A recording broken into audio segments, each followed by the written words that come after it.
welcome to another episode of Ask an Assistant, the podcast for executive assistants and the people that love us. I'm your host, Jess Lindgren. Let's get to work. There's no question this week. It's my show. I'm taking over. I had an unfortunate experience recording something last week, which, if any of you listened to the placeholder episode for Ask an Assistant 20, GarageBand stopped and an error message popped up that the disk was running too slow. This was actually pre the placeholder episode. I lost a solid 2 minutes of another episode I was recording. I really try not to stare at the recording in GarageBand because I have it set up so that the playhead is moving, the time is counting. It's a little distracting to have that up, honestly, to be able to think and record. But for the next several episodes, I'm definitely going to be paying attention to what's going on in GarageBand so I don't lose precious recorded time. I did a tiny Google fix on how to fix it in the moment. The internet provided some simple, really actionable steps. It turns out that I had put a gigantic file into the trash and hadn't emptied it. I recently did a photo shoot with my family over the eclipse weekend several weeks ago. My parent was here, my husband's parents were here, and some in-laws were all here. So it was a group of like 12 of us across two houses for several days. And I hired a friend who happens to be a photographer to come give us an experience slightly upgraded over trying to fit everybody in a one-armed selfie with that style group. But the file was something nuts, like 95 gigs. It looked, upon first inspection, when I pulled up, I have a MacBook Pro. I pulled up the system settings. I looked at the storage. It said that I had plenty of space left, over 100 gigs out of, I want to say it's like 400 total on my computer. But merely closing out the trash seemed to help in the moment. Again, that placeholder episode, there was a bonus computer issue after I thought I solved the emptying the trash issue. Somewhere along the line, a setting got turned on that synced my full resolution photos of 12 years and 100,000 plus pictures to my MacBook Pro. It was a real interesting couple of days trying to track down what the problem was. My storage went from saying, oh, you've got plenty of space to you have negative space, and just like kept calculating and like nothing on the computer was going right. Had to figure out how and where and why that setting got turned on, seemingly out of nowhere, because it's never been a problem before. And I certainly don't need the full resolution. I'm not a photographer myself. I'm not doing anything with these images other than syncing a folder to my watch and sharing funny pictures when the little memories pop up every few days on my computer. So like there's no reason for me to have the full resolution, everything synced to my computer. Again, real interesting couple of days tracking it down, uninstalling and reinstalling GarageBand just in case. We moved all of my project files off the computer in case there was like a corrupted version of my theme song or some project somewhere that just was causing problems. In addition to doing all of that tech support between me and my husband, living my life, doing my full-time job, it was a real exciting 7 days. So as a direct result of these events, I have added a large file seek and destroy mission to my roughly quarterly schedule of things that need to be addressed. The last roughly quarterly episode was popping it up here. It was in February, Ask an Assistant episode 8, and it was about template refreshing. You can give that a listen at your leisure if you haven't already. I am also working on compiling a little template of my own for the ever-growing list of things that need to be addressed on a roughly quarterly schedule. And you can find that. I will link it in the show notes, but for sure, any kind of templates that I presently have available are on Substack, askanassistant.com. I think the Substack is substack. Never mind the URL. If you can navigate the internet, you can find the Ask an Assistant Substack. Anyhow, back to the large format, the large file clean out. This definitely applies to my system as a whole, but also my email. Storage and maintenance, honestly, of email systems used to be an IT team thing, but the last time that I had a full-time IT professional at my beck and call was over 10 years ago. This would have been December 2013. That's about the same time that I switched from Outlook to Google Apps for Business, or whatever they're calling themselves these days, which is, we're just going to take a quick little look, Google Workspace. Sure. It's Google Apps for Business forever in my heart, and you know what I mean if I say Google Apps for Business rather than Google Workspace. Anyhow. But dealing with my system large files really prompted me to take a look at email storage, which at the time of recording is sitting pretty at 170.57 gigs out of 2 terabytes, which honestly, for an account that I've been using both personally and professionally since 2013, that's not too shabby. I did another light Google on the matter. Found some very helpful links, both for Apple and Windows, all of which I will link here in the show notes of the episode. And hopefully I'm going to pull together a little Substack newsletter for everybody. It has been longer than I care to admit since I sent a message to the Substack audience, Substack reading audience at large. But I do create a weekly bonus episode called WOTW, which is the affectionate abbreviation of my win and or whoopsie of the week. Presently on Substack, it's also on Patreon, and is in the process of being added to Apple Plus. So at any point, I'd love to have you join the conversation at Patreon and or Substack. It is the exact same content in both places, just wherever you might like to engage. I'd love to hear from you. Back to the matter at hand, though. It's been 10 plus years since I've even touched Outlook, which is great for me, but I know a great many of us in the EA world still use it, especially in corporate settings. I am definitely in a very more entrepreneurial setting where it's just me and my executive, a company of 2, and for my personal company, Gal Friday 612, it is me and my occasional IT team, my husband, who works for Steak Dinners. So definitely Google Apps for Business in my world, but Outlook, I know a ton of us still use it, so it's really important to talk about it, and something that I would like to spend a little bit of time delving into, or maybe I would love to chat with one of you who might be an Outlook expert so I don't have to learn this stuff. I'm not going to read the entire knowledge base articles to you here on the episode. I would really encourage you to give the ones that apply to your personal and or professional life a little look-see. Talking about system file cleanup first, I presently use a MacBook Pro. At a high level, when you are seeking the files that are the problem when you are having a system slowdown, or just huge old files that you're never going to use again, just what I did, I touched on this earlier, I opened up the system settings, searched for storage, and just took a look. Your Mac gives you a breakdown of what's stored where. There are things like, pulling up my little graph right now, searching for storage. There are things like it tells you, presently I've used 156 out of 494 gigs used, which is great. It gives you a little breakdown, cute color-coded little bar graph of like documents, applications, messages, music, podcasts, anything like that.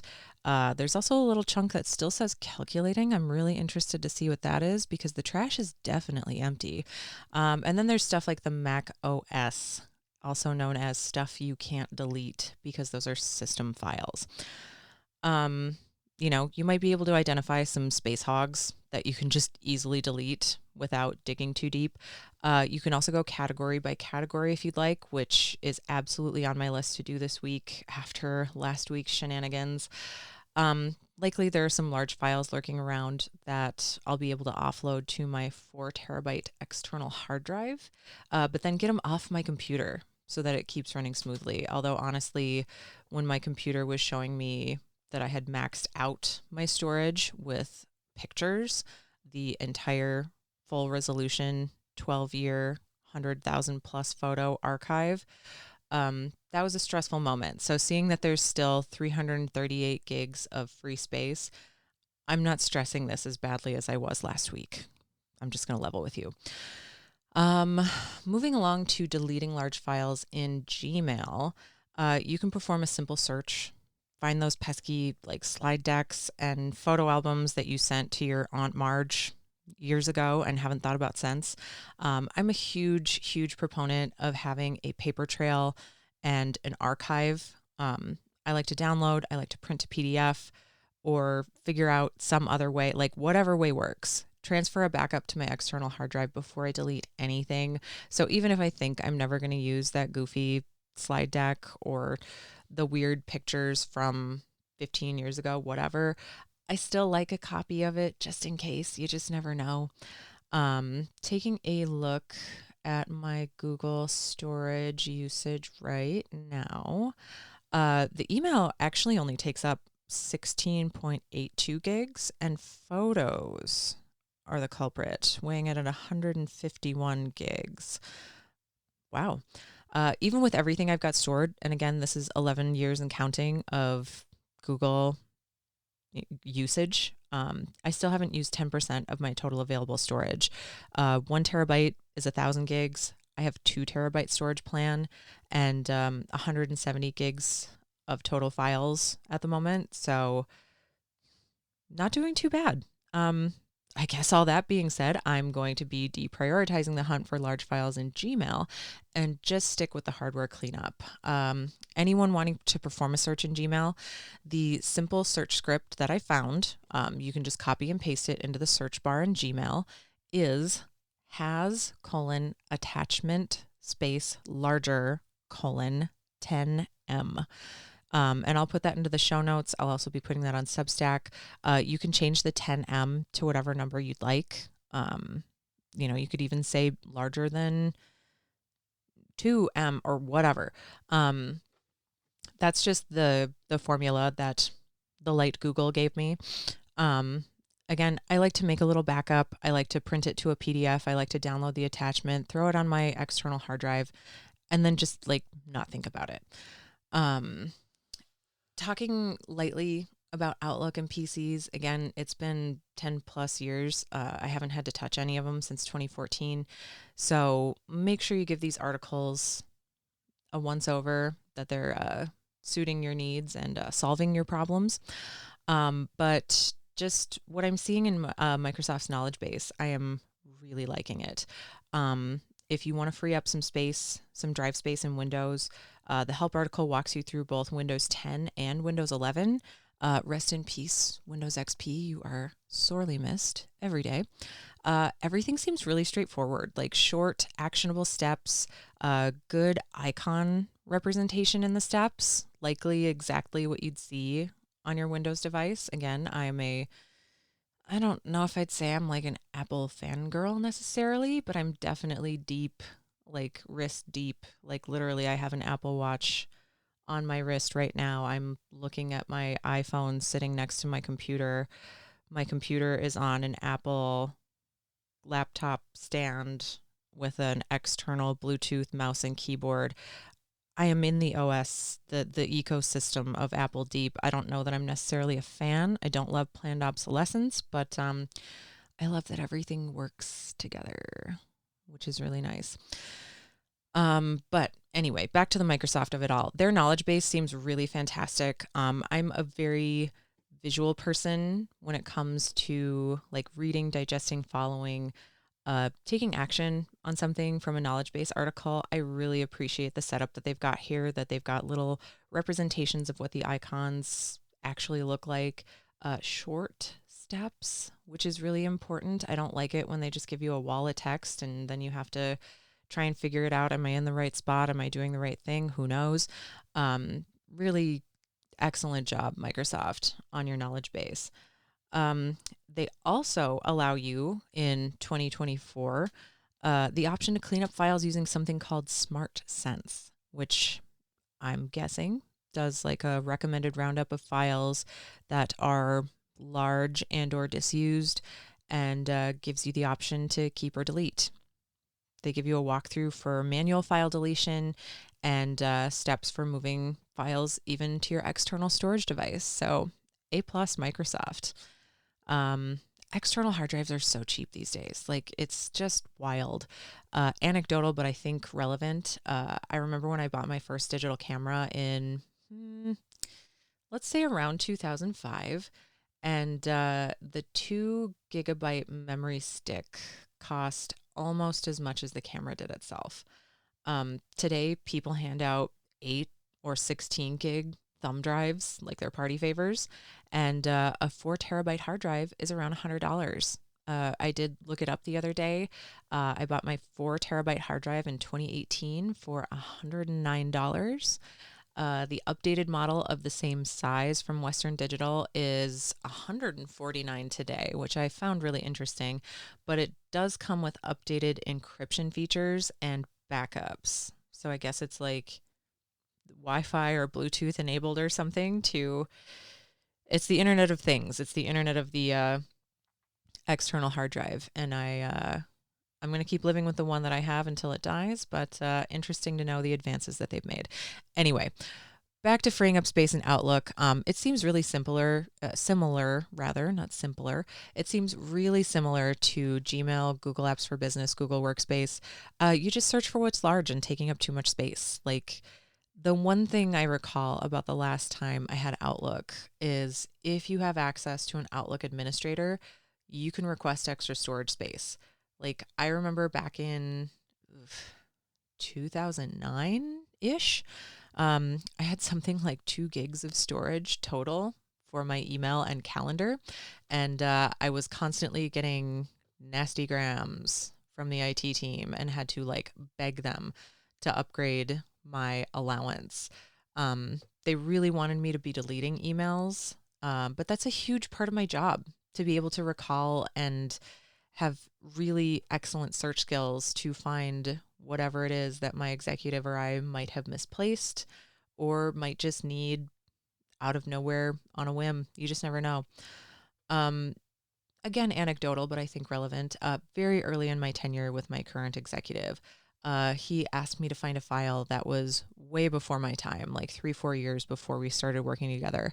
And he had really, really vague information to share. And I just remember asking a handful of clarifying questions like, okay, when about do you think? What was it? Do you remember even like a name of the company or person that you worked with? He was looking for a book cover design, and it was orange. Again, we just spent like 5 minutes on the phone asking some questions, trying to narrow it down in terms of like what year it might have been, who the company might have been, the person that might have designed it. And I was able to find it that same day. Like, if I had been deleting emails, there's just so much valuable stuff inside of your archive. I really don't like deleting emails unless they're cold outreach or clearly spam. Otherwise, I keep a record of everything. Like, get that upgraded space if you need it. Develop a good archive that's separate from Outlook if you can't get the upgrade. Like, if you need to be printing your emails to PDFs and just having like your own little bootleg folder on your desktop that's just your inbox for you to search, like whatever it is that needs to happen, make it happen, or just like get the upgrade, like demand it. Your role as an executive assistant, as the keeper of the files, absolutely necessitates more storage space. And add that quarterly large file search, seek and destroy mission, because I remember the last time I had Outlook, I would be like proofing presentations and emailing the same slide deck back and forth 15 times throughout the course of any given day.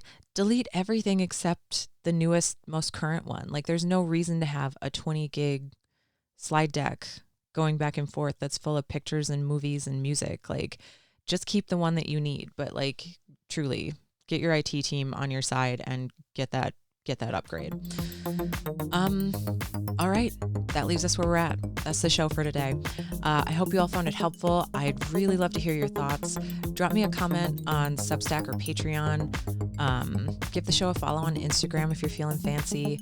As always, the lines are open at askanassistant.com. I would love to hear your comments, questions, thoughts, and concerns. Lay them on me. I am listening and here for it. Drink some water, get some fresh air, take a picture of your pets, send it my way. Please remember, I'm here to help. No question is too big or small, no situation too knotted up to untangle.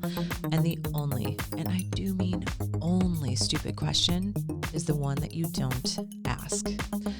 Until next week, take care.